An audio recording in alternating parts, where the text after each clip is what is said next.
This is a new Mac, and I used to spend hours trying to set it up the perfect way. But give it a week and it's always back to chaos. I mean, it's just not inviting to work in a messy office, so why wouldn't the same apply to your digital workspace? So, let's hit the reset button. We are now at the stage where I can show you not only the cleanest looking, but also the most functional Mac setup I've ever used. Alright, we'll start with a few quick changes for that clean look, and then move on to the pro stuff. First up, the wallpaper.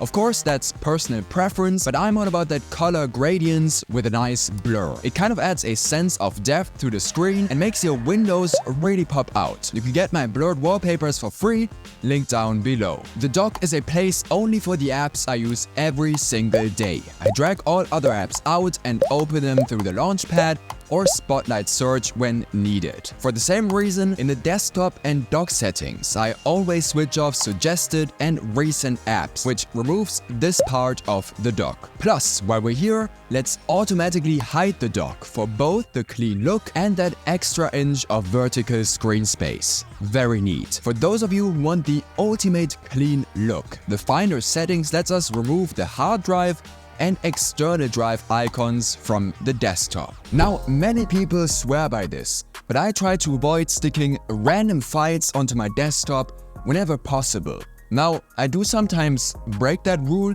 but what many people don't know is that there's a neat way to still keep that space clean.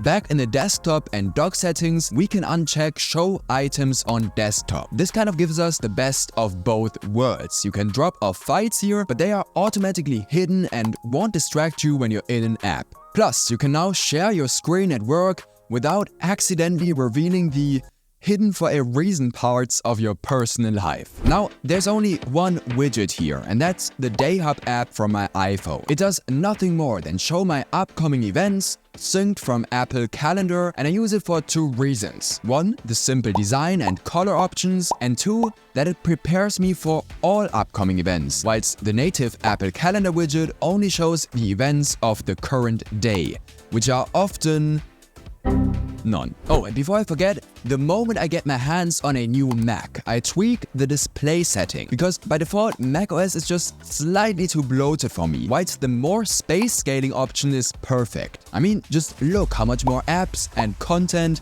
you can fit on screen. Okay, we've done the basics, so let's check out the 3 things that make this setup ultra unique. The app Haze Over channels your focus to your currently active window by dimming everything else on screen. Trust me, once you get used to this, you don't want to go back to normal. Plus, I love the way you can use your fingers on the trackpad to control the dimming amount. Well, that was a weird thing to say.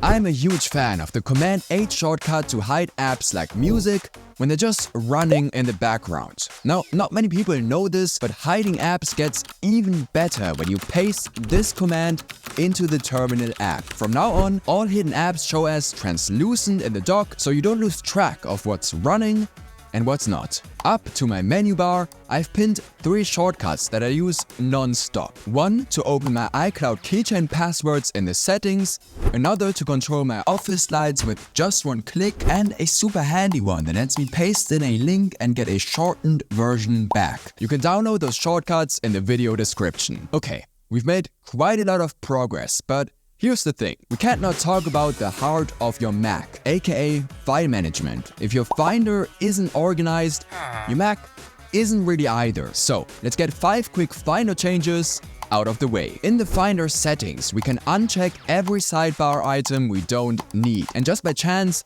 there are loads. Plus, in the tag section, I remove every single tag because I simply don't use them. Next, I fill up the sidebar again, but this time with my most used folders, especially those from my iCloud, so they're always just a click away.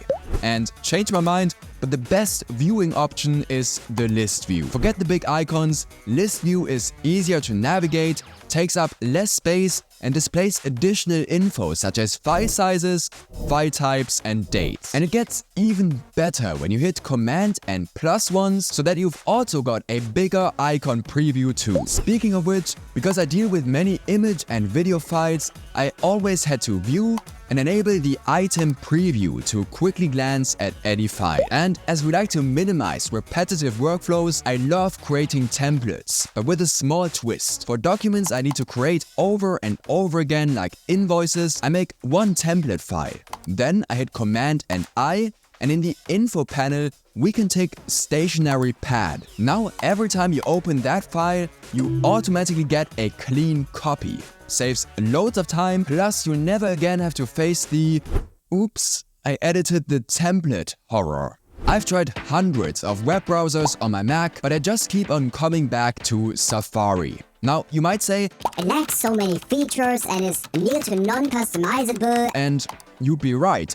But here's the thing, that's exactly why I use it. It's so minimalist and basic, making it blend in perfectly with a clean Mac setup. And it's super fast too, but defaults are just a starting point and not the destination, so I stripped down my start page even more and turn off all the extras like Siri suggestions and privacy report. Oh, and for bookmarks, I opt for the favorites bar up top, of course, minus the website icons for the cleanest look possible. Now let me show you how I turn all of this to the next level with focus filters. Because a clean and distraction-free Mac isn't just about what you see, but also what you see at what time. I've set up one focus filter for work and it's a game changer. Let me explain. We all know that focus modes can block notifications from certain apps or people, which is quite useful on its own. But what we can also do is add filters. So just for example, with my work focus on, I only see my work-related events in the calendar app, and in Mail, only my work inbox and nothing else. And what's the real game changer is adding a new Safari profile to your focus so that it completely separates your browsing history, data, cookies, and tabs when you're working, which, let's be honest, is great so that you don't get any browsing history inspired ads when you're at work. Now, cutting clutter on your Mac is also about cutting apps for tasks you can already do natively on your Mac for free. And you might be surprised that this includes built-in flight tracking, internet speed tests, or converting images to other file types. If you want to know how to do all those things, you should watch this video next. Plus, you'll find out about 47 further Mac features in just under 11 minutes. Alright, I will see you there. Thank you so much for watching and have an amazing day.